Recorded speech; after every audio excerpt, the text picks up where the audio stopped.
የአማዞን ጫካ ይሸፍነዋል። ታዲያ የዛሬዋ መዳረሻችን የሆነችው ሀገር በደቡብ አሜሪካ አህጉር ምዕራባዊ ክፍል ላይ የምትገኝ በስተ ሰሜን ከኢኳዶርና ኮሎምቢያ፣ በስተ ምስራቅ ከብራዚልና ቦሊቪያ ጋር የምትዋሰን ሀገር ናት።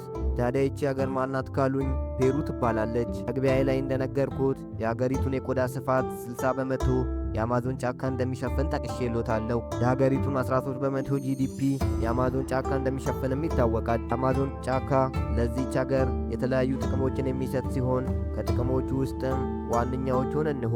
የእንጨት ንግድ በመሆን ለሀገሪቱ ገበያና ለውጭ ንግድ በሕጋዊ መንገድ ይቀርባል። እንዲሁም በግብርናው ዘርፍም እንደ ካካዋና ሌሎች ሰብሎችን በማምረት ኤክስፖርት እንዲያደርጉ አስተዋጽኦ ያደርጋል። ታዲያ አንድ አስገራሚ ነገር አለ። ፔሩ የአማዞን ጫካን መድኃኒትነት ትጠቀመዋለች። ጫካው ውስጥ በሌላው ዓለም የማይገኙ ፈዋሽ ቅጠሎችና ስሮች እንዳሉ አወቅን ተመራመርን ከሚሉ ከራሳቸው ከተመራማሪዎቹ አንደበትም ሰምተናል። እዚህ ግዙፍ ጫካ ውስጥ ከዱር አራዊትና ከእጽዋቱ ጋር ተስማምተው የሰው ልጆች ይኖራሉ ቢባል እውነት አይመስልም። እውነታው ግን በጫካው ውስጥ 55 የተለያዩ ጎሳዎች፣ 48 የተለያየ ቋንቋ ተናጋሪዎች ይኖራሉ። እነዚህ ጎሳዎች በዚህ አካባቢ ከ10,000 እስከ 30,000 ዓመታት የቆዩ መሆናቸው ይታወቃል። 15ኛው ክፍለ ዘመን በአውሮፓውያን ምክንያት ለተለያየ በሽታ ተጋልጠዋል። እንዲሁም በአውሮፓውያን ሲሰነዘርባቸው በነበሩ ጦርነቶችም ቁጥራቸው መቀነሱ ይታወቃል። ከ55ቱ የተለያዩ ጎሳዎች ውስጥ በጣም የሚታወቁት አሻኒንካ ይባላሉ። የሚታወቁትም በሁለት ምክንያት ሲሆን አንደኛው በጫካው ውስጥ ካሉት ጎሳዎች ቁጥራቸው ብዙ ስለሆነ ሲሆን፣ ሁለተኛው ደግሞ መሬታቸውንና ባህላቸውን ከሕገ ወጥ አደን፣ ከእንጨት ነጋዴዎች እና ከዕፅ አዘዋዋሪዎች ተከላክለው ደኑን ስለጠበቁት ነው። አሁን ላይ በቱሪስቶች አማካኝነት እነዚህ ሰዎች ከውጭው ዓለም ጋር በመቀላቀል ላይ እንደሚገኙም መረጃዎች ያጣቅሳሉ። ሰዎች ናቸውና ከዚህ ቀደም ከውጭው ዓለም በሚመጣባቸው ሰው ምክንያት ታሪካቸውን፣ ማንነታቸውን አልፎም ተርፎ አባቶቻቸውንና መሬታቸውን ስላጡ አሁንም ድረስ ለውጭው ሰው የተጠራጣሪነትና የፍርሃት ስሜት አላቸው። የፔሩ ሕገ መንግሥትም ለእነዚህ ጎሳዎች የተለያየ አመለካከት አለው። እነዚህ አመለካከቶችም በሁለት የሚከፈሉ ሲሆኑ በአንድ በኩል በሕግ ዕውቅና ሊሰጣቸው፣ ሌላ በኩል ደግሞ እነዚህን ጎሳዎች ያስቆጣ የጋራ የባለቤትነት የሚል አመለካከት ነው። ይህ አመለካከት መንግሥት በማንኛውም ጊዜ ወደ ጫካው በመግባት ነዳጅና ወርቅ ማውጣት ይችላል የሚል ነው። ታዲያ ይህ ሕግ ለምን እነዚህን ጎሳዎች አስቆጣ? መንግሥት እነዚህን ኢኮኖሚያዊ ሥራዎች ሊሠራ ወደ ደኑ ሲገባ ደኑን በመጨፍጨፍ የእነዚህን ጎሳዎች መኖሪያ በማጥፋት ይህንን ኢኮኖሚያዊ ሥራ ስለሚሠራ ጎሳዎቹ ክፉኛ ይናደዳሉ። ፔሩ ሕገ መንግሥት መሠረትም ስለ አማዞን ጫካ የተቀመጡ የተለያዩ ሕጎች አሉ። ምሳሌ አንቀጽ 67 የፔሩ ሕገ መንግሥት የአማዞን ደን ጥበቃን ለማስከበር ዘላቂ ጥንቃቄ እንደሚያደርግ ይገልጻል። እርሶም ወደዚች ውብና በተፈጥሮ መንፈስን ወደምታድስ የአማዞን ጫካ ለመጓዝ ሐሳቡ ካሉት ጸረ ወባ ኪኒኖችን ረስተው እንዳይሄዱ እየጋበዝኖት እኛ አሁንም ወደሚቀጥለው የፔሩ ጉብኝታችን አለፍን።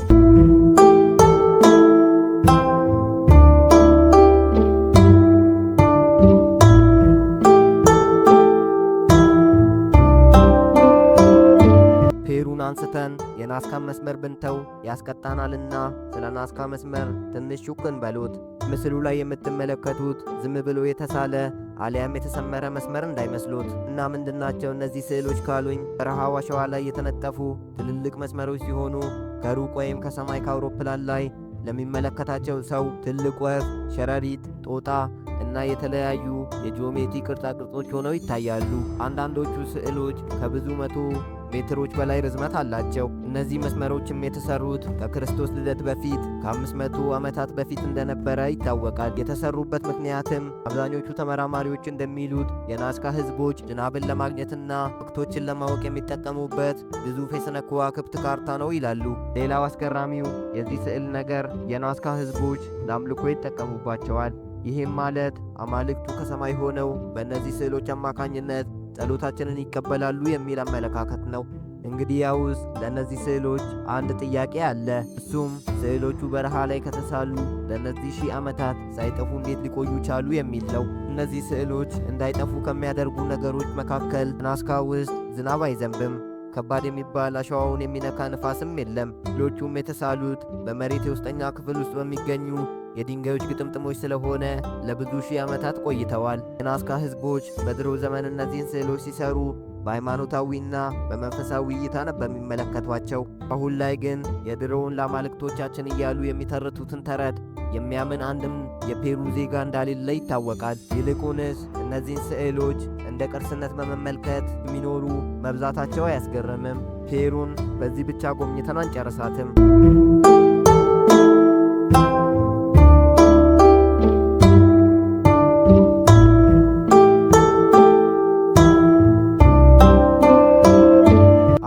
ዓለም ላይ የቀስተ ደመና ተራራ አለ። ይህ በምስሉ ላይ የምትመለከቱት ቀስተ ደመና አይደለም፣ ተራራ እንጂ ንቦ ይባላል። መገኛውም በፔሩ ውስጥ ነው። ተራራው ገጽታ እንደ ቀስተ ደመና 7 የተለያዩ ቀለማት እንዲኖሩት ያደረገው የብዙ ሚሊዮን ዓመታት የደለል ክምችት፣ የአየር ንብረት ለውጥና በተፈጥሮ የሚገኝ የማዕድን ኦክሳይድ ውህድ እንደሆነ ይነገራል። እያንዳንዱ ቀለምም የተለያዩ ማዕድናት በውስጡ እንደሚገኙ ያሳያሉ። የሚገርመው ነገር እነዚህ ተራሮች ከ2010 ወዲህ መታየታቸው ነው። ናሽናል ጂኦግራፊክ ሲባል ሰምተው ሊሆን ይችላል። ባልሰሙም እናሰሞት። ናሽናል ጂኦግራፊክ ማለት ከመሞቶ በፊት ሊጎበኟቸው የሚገቡ የምርጥ ቦታዎች ስብስብ ሲሆን ከመቶዎቹ ቦታዎች አንዱ ይህ በፔሩ የሚገኘው የሬንቦ ተራራ ነው። ይሄ የሬንቦ ተራራ ለመጎብኘት ከባድ ከሚያደርጉት ነገሮች ውስጥ ዋና ዋናዎቹ እነኚህ ናቸው። ከፍታ ላይ በመገኘቱ ተራራው ከባህር ጠለል በላይ በ5200 ሜትር ከፍታ ላይ ይገኛል። በቦታው የሚገኘው አየር እጅግ በጣም ቀጭን ስለሆነ ለቱሪስቶች መተንፈስ ይከብዳቸዋል። ሌላው ደግሞ አድካሚ ጉዞ ነው። ወደ ተራራው ለመድረስ ፀሐይ ሳትፈነጥቅ በጠዋት ተነስተው ለሰዓታት መጓዝ እና ከዚያም በላይ በእግር ረጅም ርቀት መውጣት አለቦት። ሌላው ቱሪስቶች ወደዚህ ተራራ ሲወጡ የሚያጋጥማቸው ፈተና የአየር ንብረት መለዋወጥ ነው። በአንድ ሰዓት ውስጥ ብቻ ከባድ የሚባል የግግር በረዶ ዝናብና ጭንቅላትን የሚበሳ ፀሐይ ያስተናግዳሉ። ፔሩ መንግስትም ለሬንቦ ተራራ ጥብቅ ጥበቃን ያደርጋል። ተራራው የሀገሪቱን ኢኮኖሚ በሚቀይሩ ማዕድናት የተሞላ ቢሆንም መንግስት ግን ተራራውን ጠብቆ ለቀጣይ ትውልድ ለማስተላለፍ ጥብቅ ጥበቃን ያደርጋል። ቱሪስቶች ፍሰትን በመቆጣጠር ደረጃ ኩስኮ ክልል የቱሪዝም ቢሮ አካባቢው በቱሪስቶች መብዛት እንዳይጎዳ ክትትል ያደርጋል። እርሶም ይቺን ውብና በተፈጥሮ መንፈስን የምታድስ አገር ለመጎብኘት ከፈለጉ ከአማዞን ጫካ እስከ ሬንቦ ወይም የቀስተ ደመና ተራራ ድረስ ከ1800 እስከ 3500 ዶላሮን መድረቅ አድርገው በነፃነት እንደሚጎበኟት ሂሳቡን ሰርተንልዎት እኛ ወደሚቀጥለው መዳረሻችን አለፍን።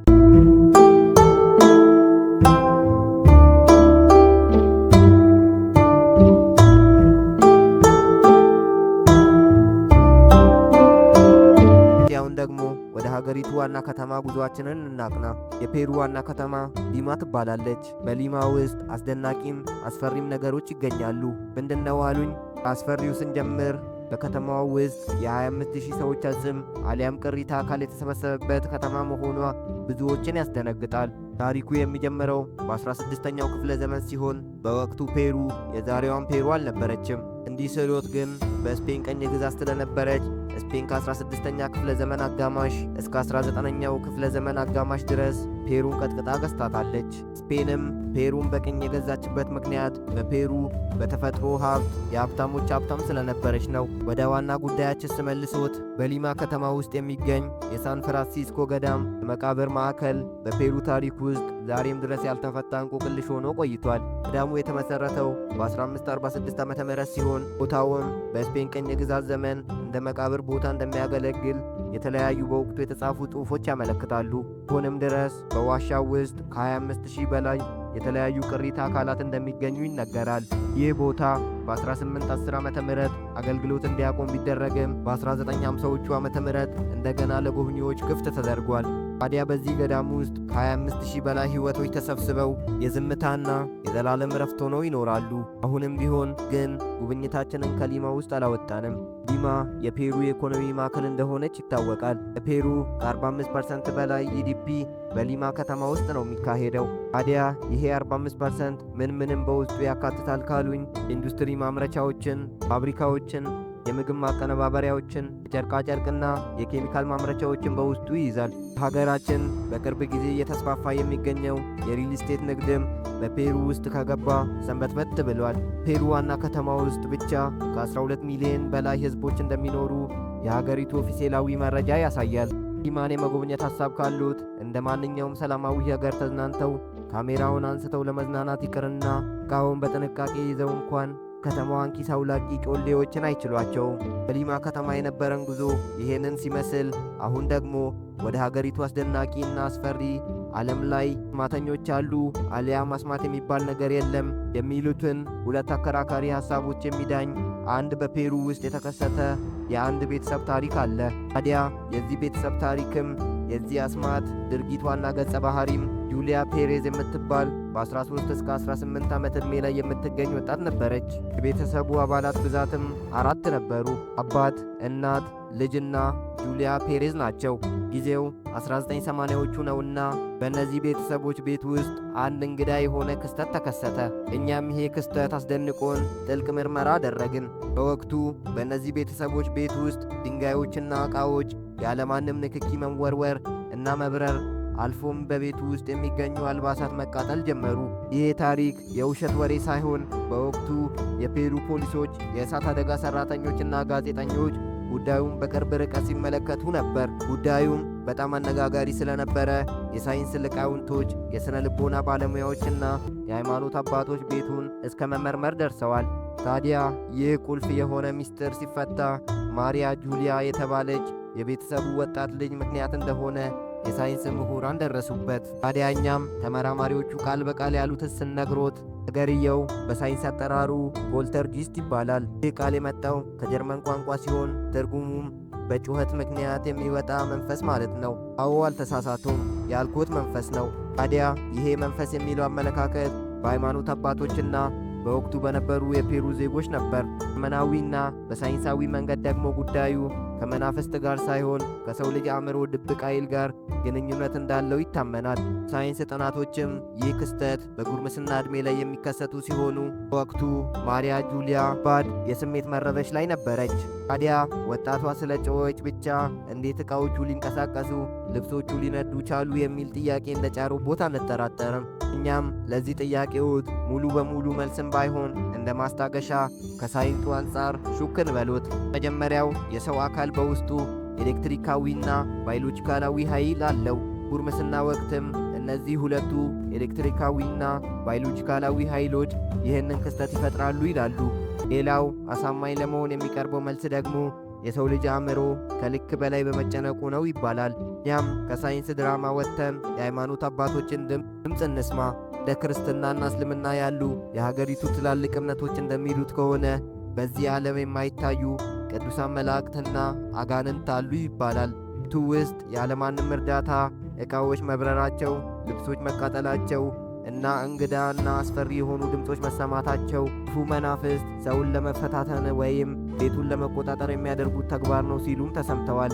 ሌላው አነጋጋሪው የሆነው የሃይማኖት አባቶች አመለካከት ደግሞ እንዲህ ሲሉ ተሰምተዋል። በቤቱ ላይ አሊያም በቤቱ ነዋሪዎች ላይ ክፉ ድርጊት ተደርጓል። ለምሳሌ ጣዖት ማምለክ፣ በግፍ የተፈጸመ ግድያ እና ጥንቆላ ብለው የተለያዩ አመለካከቶችን አስቀምጠዋል። ታዲያ በወቅቱ ለእነዚህ ሁሉ ክስተቶች መፍትሄ ምን ነበረ ካሉኝ፣ ሳይንሳዊው መንገድ መፍትሄ ተብሎ የታሰበው ልጅቷን ከቤቱ በማራቅና የሥነ ልቦና ሕክምና መስጠት የሚል ነበር። ሃይማኖት አባቶች ዘንድ ደግሞ መፍትሄ ተብሎ የተቀመጠው ፈጽሞ ይለያል። መፍትሄዎቹ መካከል ቤቱን በቅዱሳን መጽሐፍ ቃላት መባረክ፣ ጸሎት ማድረግ፣ በእነሱ አጠራር ቅዱስ ውሃ አሊያም ጸበል መርጨት እና መንፈሳዊ አባቶችን ጠርቶ አጋንንቱን የማባረር ሥራ እንደ መፍትሄ ተቀምጠዋል። ጉዳዩን ፖሊሶች፣ ሳይንቲስቶችና የሥነ ልቦና ባለሙያዎች ትኩረት ሰጥተው ጥናት ሲያደርጉበት ግሩ ከመናፍስት ጋር የተያያዘ እንዳልሆነ ይልቁንስ ከወጣቷ የማሪያ ጁሊያ የሥነ ልቦና ጫና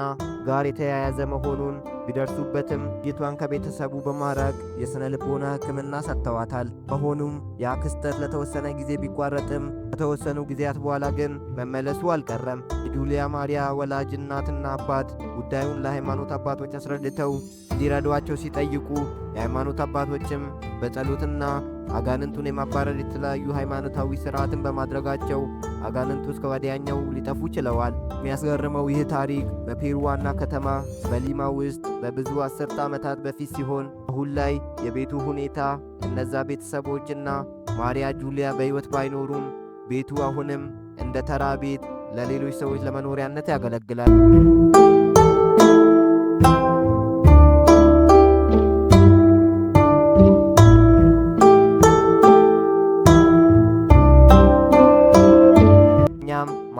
ዛሬያችንን ሌላው ዓለም ላይ በመነጽር ቢፈለጉ የማይገኙ በቲቲካ ሐይቅ ላይ ብቻ የሚገኝ ተንሳፋፊ ደሴቶችን እንጎበኛለን። ታዲያ ይህ ደሴት ከሌሎች ደሴቶች ልዩ የሚያደርገው አንድ አስገራሚ ነገር አለው። እሱም ያለምንም የመሬት አካል ያለ ድንጋይና ያለምንም የእንጨት እገዛ በሳሮች ብቻ ሐይቁ ላይ ተንሳፎ ደሴት መባሉ ነው። እነዚህን ደሴቶች ማን ሰራቸው?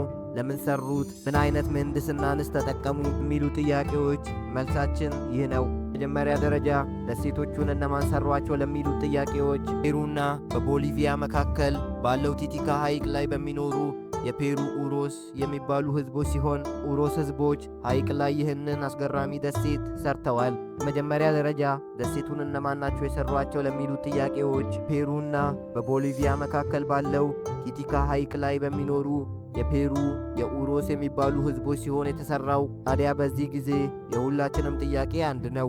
ኡሮስ ህዝቦች ሐይቅ ላይ ይህንን አስገራሚ ደሴት ሰርተው እንዲኖሩ ያደረጋቸው ነገር ምን ነበር?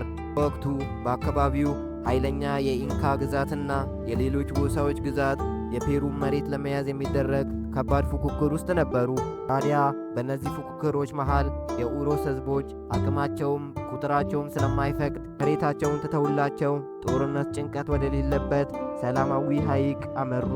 ኡሮስ ህዝቦችም ለራሳቸው አንድ ግጥም አላቸው። በምድር እያለን በባርነት ቀንበር ልንኖር ጠላት ጦር መጣና ነፃነታችንን ነጠቀን። እኛም አመራን፣ ከምድር ልቀን ልንወጣ ሐይቁን አደረግነው የነፃነታችን ቦታ ሲሉ ራሳቸውን በግጥም ሲገልጹ ይታያሉ። እነዚህ ህዝቦች ከባህር ጠለል በላይ ከፍ ባለው ተራራ ቦታ ላይ ከ3800 ሜትር ከፍታ በላይ በሚገኘው ሐይቅ ላይ ኑሯቸውን አድርገዋል። የሚኖሩበት ሐይቅ ደግሞ ለመጠጥ አቅርቦት የሚሆን ንጹሕ ውሃ ሲሆን ይህም ለኑሮ ምቹ ሆኖላቸዋል። ዛሬም ድረስ ለእነዚህ ህዝቦች ሐይቁ ባለ ውለታ ሆኖ ቆይቷል። ለምግብነት እዛው በሚገኙ አሳዎችንና በተራ ሐይቅ ላይ በሚበቅለው ይሄ የምትመለከቱት የሳሬ ውስጠኛ ክፍልን ይመገባሉ።